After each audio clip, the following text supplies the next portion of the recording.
الحمد لله رب العالمين والعاقبة للمتقين ولا عدوان إلا على الظالمين وأشهد أن لا إله إلا الله وحده لا شريك له ولي الصالحين وأشهد أن محمدا عبده ورسوله وصفيه من خلقه وخليله سيد الأولين والآخرين اللهم صل عليه وعلى آله وصحبه ومن اتبعهم بإحسان إلى يوم الدين أما بعد.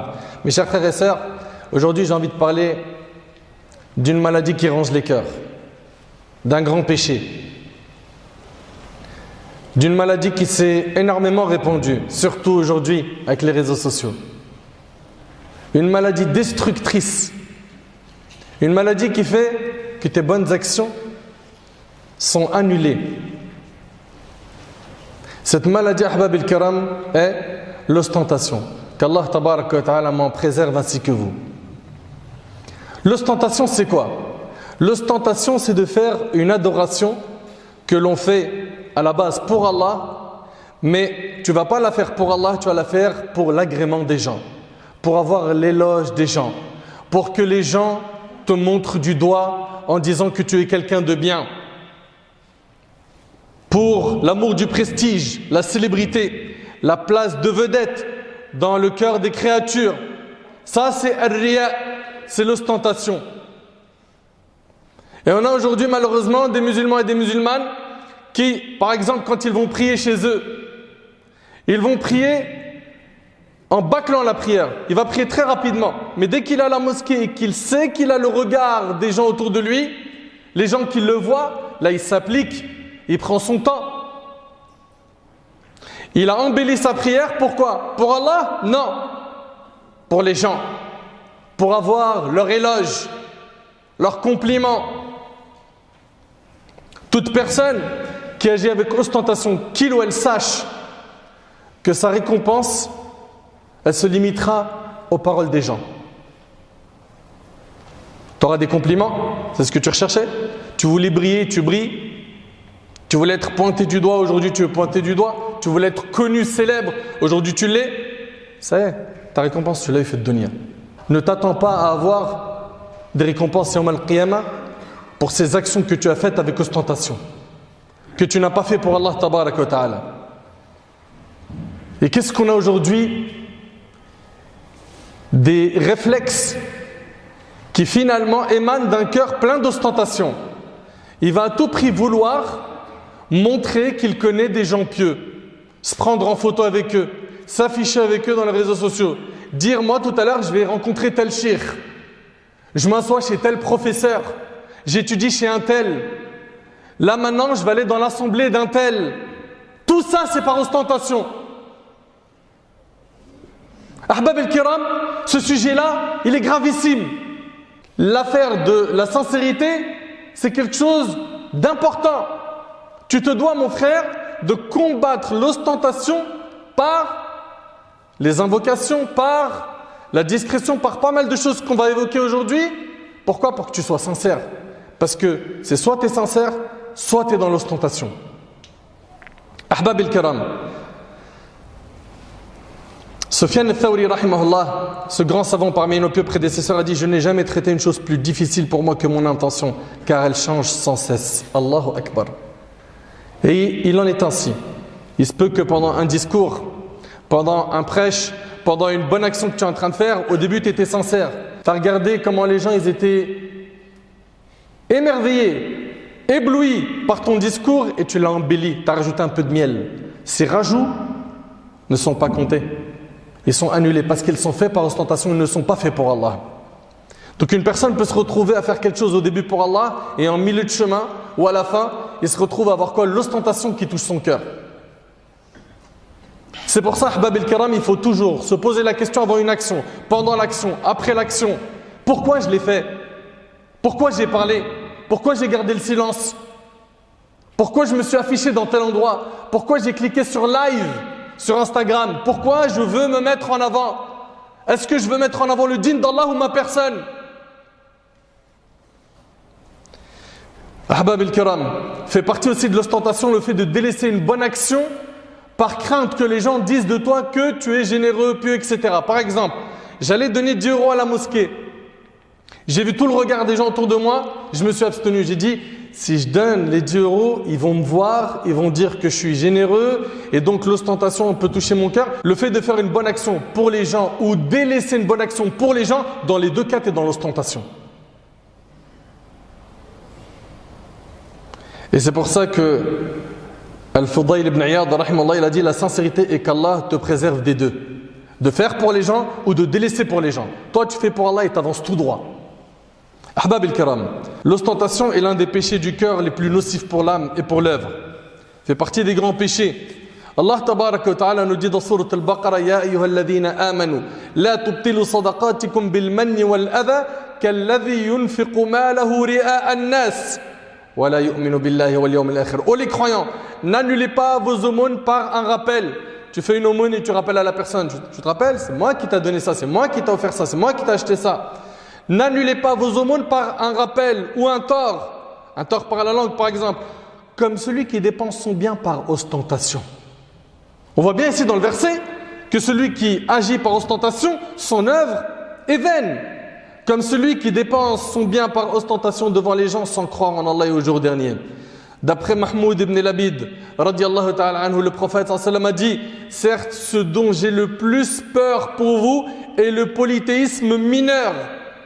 Et comme vous le savez, il y a le polythéisme majeur qui fait sortir de l'islam et il y a le polythéisme mineur qui ne fait pas sortir de l'islam.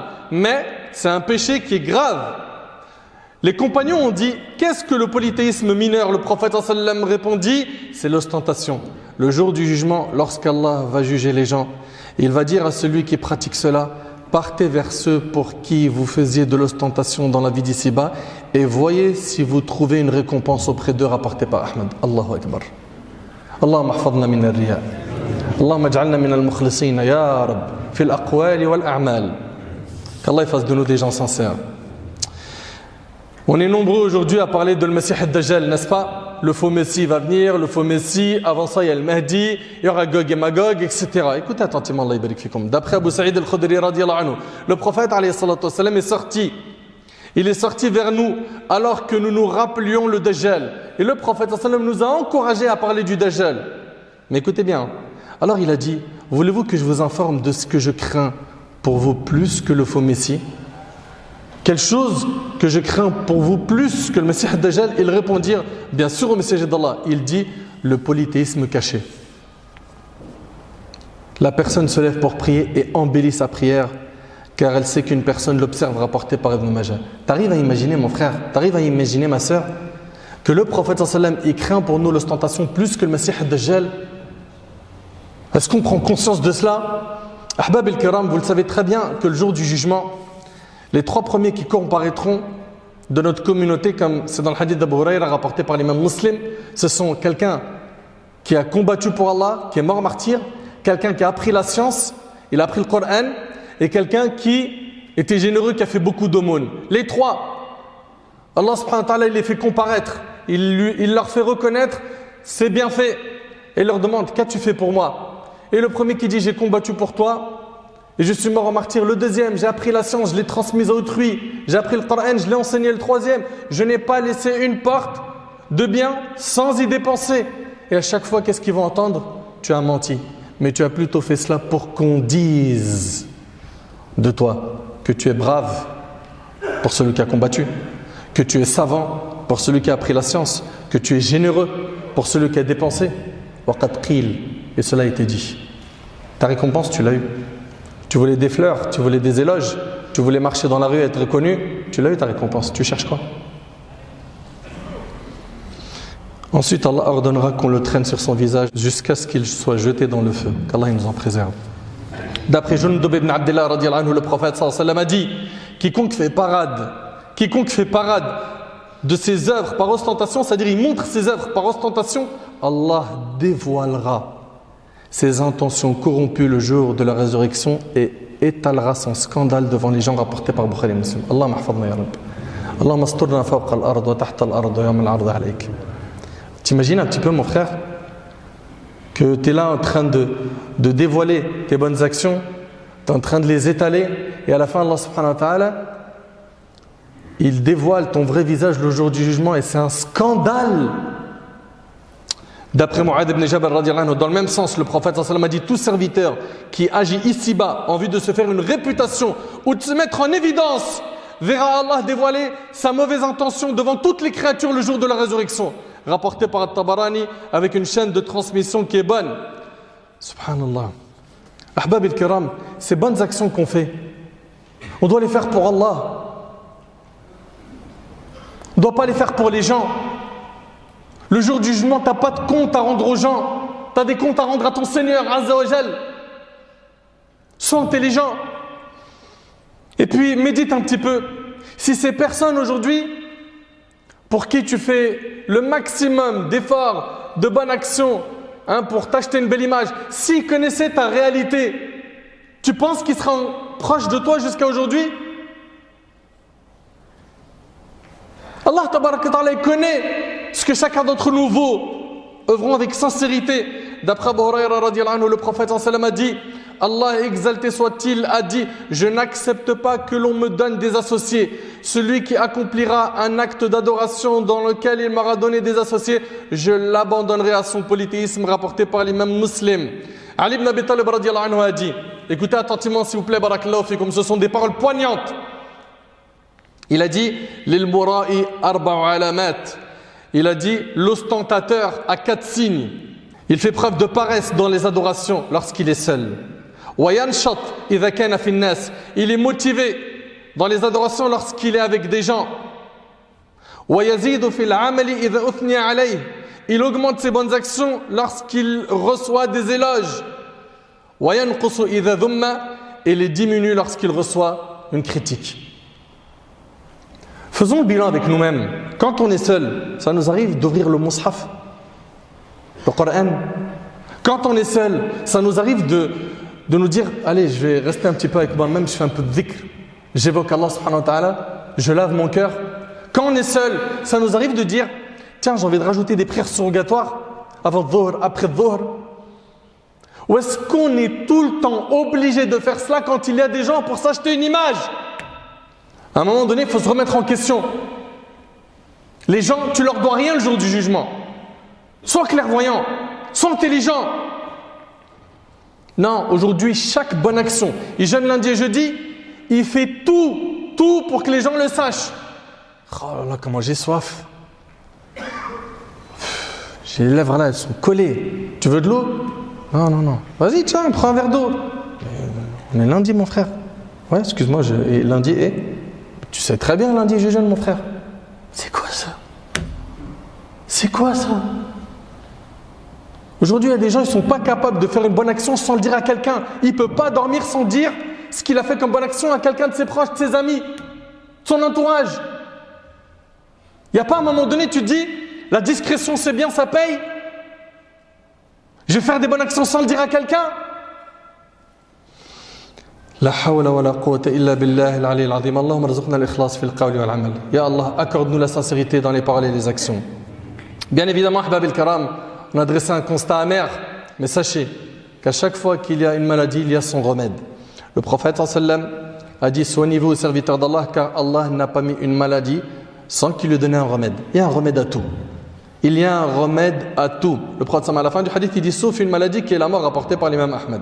Ahbab al-kiram, pour pouvoir soigner cette maladie, la première des choses, il faut apprendre à connaître Allah, à vénérer Allah tabaraka wa ta'ala. Le connaître comme il le faut, le craindre en secret, en public. Avoir espoir en lui et en sa miséricorde. Et également avoir peur de son châtiment. Ahbab al-kiram, mon frère, ma soeur, pense à ce qu'Allah a préparé aux sincères. Que les éloges ne t'atteignent pas. Rappelle-toi au moment de l'éloge de ce que les gens ne connaissent pas de toi. Rappelle-toi de cela. Ne parle pas de toi en te jetant des fleurs. On a des gens, c'est incroyable. À chaque fois qu'ils parlent, ouais, mais je te l'avais déjà dit ça. Mais tu comprends pas que ça, j'étais déjà dans le futur depuis très longtemps. Mais ça, je le savais, mais je le connaissais. Je connais tout, je sais tout. Toujours là à quoi? À flatter son ego, à jeter des fleurs. Ne sois jamais de cela. Les pieux prédécesseurs, ils faisaient l'inverse. Nos ancêtres, ils accusaient leur nefs, leur ego. Ne jette pas des fleurs en parlant de toi ou en rapportant les éloges qui te sont faits par autrui. Ne sois pas de cela. Tout ça, ça peut nuire à ta sincérité. Également, demande à Allah tabaraka wa ta'ala de t'aider. Le prophète alayhi salatu wa sallam a dit: ne vais-je pas vous indiquer une invocation qui, si vous la proférez, Allah ôtera à votre rencontre l'association, qu'elle soit en petite ou grande quantité. Ils dirent, bien sûr, au messager d'Allah, il leur indiqua de dire: Allahumma inni a'udhu bika an ushrika bika wa ana a'lamu wa astaghfiruka lima la a'lamu. Oh Allah, je te demande de me protéger contre le fait de t'associer alors que je sais, et je te demande pardon pour ce que je ne sais pas, rapporté par l'imam Ahmed. Habab al-Kiram, ne pensez pas que le diable il va nous laisser tranquilles. Et ce sujet de la sincérité, c'est un sujet qui a besoin de souffle, de patience, de persévérance, de constance, et un parmi les moyens les plus efficaces pour être sincère auprès de ton Seigneur, et c'est avec ça que je termine. Et je vous demande toute votre attention, Allah yabarik fikum, c'est d'être discret dans les bonnes actions. Le prophète alayhi salatu wa sallam, dans le hadith de Sa'd ibn Abi Waqqas radiyallahu anhu, a dit: Allah aime l'homme pieux. Pieux, on sait c'est quoi? At-taqi, c'est quoi at-taqi? C'est at-taqwa, c'est fi'l al-ma'mur wa tark al-mahdhur, faire ce qui est obligatoire, délaisser ce qui est interdit. Ça, c'est quelqu'un de pieux. Allah aime le serviteur pieux, riche du cœur, attention. C'est surtout riche du cœur ici, et discret, rapporté par l'imam Muslim. Le discret, c'est celui qui ne cherche pas à se mettre en avant, ni à montrer ses bonnes actions. Abu Umam al-Bahili, radiyallahu anhu, écoutez avec moi ces quelques histoires pour terminer. Ce compagnon, il prit un jour à la mosquée, celle-ci était pleine. Puis un homme se leva et pria 2 rak'at. Et en prosternation, il pleura énormément. Après sa prière, il essuya ses larmes. Abu Umama, le compagnon, alla le voir, radiyallahu anhu, et lui a dit: c'est une bonne chose que tu pleures, mais ça aurait été mieux que tu fasses cela chez toi. Ces larmes-là, fais-les couler chez toi discrètement. En public, c'est dangereux. Ils vont dire quoi? Ah, mashallah, il suffit que tu entendes ça ou tu vois ça, quelqu'un d'émerveillé par ces larmes qui coulent par crainte d'Allah, et ton cœur il est touché. Par quoi? Ah, je suis quand même quelqu'un. Ah, mashallah, ça va, je suis bien. Tamim ad-Dari, il a été interpellé par un homme qui lui a dit: combien de prières pries-tu la nuit? Tamim se mit en colère et répondit: par Allah, je préfère ne prier aucune prière ou même prier une seule prière en cachette que de prier toute la nuit et de le dire aux gens. Ça, c'est nos ancêtres. Ibrahim ibn Adham disait: ne demandez pas aux gens s'ils jeûnent ou pas le lundi et le jeudi. Pourquoi? Vous mettez la personne entre 2 choix. Soit il va le dire et il peut tomber dans l'ostentation, soit il va mentir. Muhammad ibn Wasi' rahimahullah a dit: j'ai vécu dans une période où il y avait des hommes qui dormaient sur le même coussin que leurs femmes et ils pleuraient par crainte d'Allah sans que leurs femmes ne s'en aperçoivent. Ils étaient discrets. Et ça, c'est le comportement du musulman. Il est discret. Et il se remet en question au moment où il est au moment du sommeil. Et il a dit: j'ai rencontré ensuite des gens qui priaient à côté de nous, qui avaient rempli leur barbe. Ils avaient mouillé leur barbe de larmes sans que ceux qui étaient autour ne s'en rendent compte. Même quand ils pleuraient discrètement. Subhanallah. Al-Hassan, il dit: une fois j'étais avec Abdullah ibn al-Mubarak dans un endroit où il y avait de l'eau à boire. Abdullah ibn al-Mubarak, c'est un grand savant. Il s'approche pour boire. Les gens ne l'ont pas reconnu, ils l'ont bousculé. Il n'a pas été traité comme d'habitude. D'habitude, quand les gens ils le voient, c'est le grand savant, il n'aurait pas fait la queue. Il aurait ramené le verre d'eau là où il est. Là, ils l'ont bousculé. Et qu'est-ce qu'il a dit? Il a dit: Mal aïshu illa hakadha. Ça, c'est dans Sifat al-Safwa. Yani, haythu la nu'raf wa la nuwaqqar. Il a dit: la vie ne doit être que comme cela, quand on n'est ni connu ni honoré. S'il vous plaît, barakallahu fikum, repartez avec cette phrase. La vie ne doit être que comme cela, quand on n'est ni connu ni honoré. Dans ton fort intérieur, ne te prends pas pour je ne sais quoi. Sois humble. Fahbab al-Kiram, gardons en tête que la mission n'est pas impossible d'être sincère. Allah tabarak wa ta'ala ne peut pas nous donner un ordre qui est impossible. Allah azza wa jalla dit: La yukallifu Allahu nafsan illa wus'aha. Allah ne fait pas porter à une âme une charge au-dessus de sa capacité. C'est possible d'être sincère, mais ça demande beaucoup d'efforts, de la discrétion, des invocations, que tu en fasses un souci. Et attention, ne tombez pas dans le désespoir. Ne laissez pas Shaitan vous ouvrir la porte au waswas. Donc moi, j'ai jamais été sincère, rien ne sera accepté. Accrochez-vous à quoi? À la miséricorde d'Allah. Implorez Allah, demandez à Allah, faites les causes.